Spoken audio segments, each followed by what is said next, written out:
Naomba niambie Melo nimekosea nini? Maana sikuelewi yani nimekosea simu yako iko wapi? Maana mimi sielewi natuma SMS masaa 24 ujibu. Yaani mimi sikuelewi una shida gani? Naomba niambie ukweli leo. Nimekosea nini? Kosa langu mimi ni kukupenda ama ni nini? Yaani sikuelewi. Yaani naomba niambie ukweli.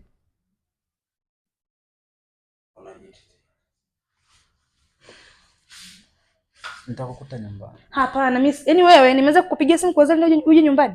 Na kuita nyumbani hauji. Tukutane njiani hautaki. Nituma SMS ya ujibu. Leo ndio uje nyumbani. Hapana mimi naomba ungeniambia tu ukweli. Yaani kama uko busy sasa hivi mimi nikuache. Maana sikuelewi umekuwa na ubizi ambao yani umepita kiasi, yani hakuna maelezo. Hebu naomba tu yani wewe uniambie tu leo ambacho kinakufanya mimi usipokee simu zangu, usijibu SMS, nijue moja ninavyotoka hapa niondoke najibu kamili. Maana ubizi wako siuelewi kabisa siku hizi. Simu yangu mimi siko nayo karibu. Hapana, uzi kaniambia Lichi, mimi nakujua vizuri. Mimi nimeishi na wewe kwa muda mrefu. Simu uoga unakaa nayo tena pembeni masaa 24.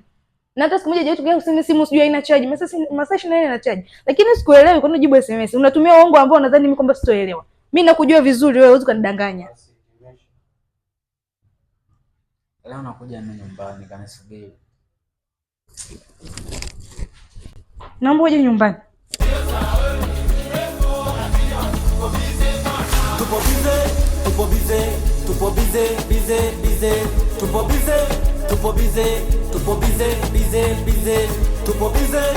bize, tupo bize.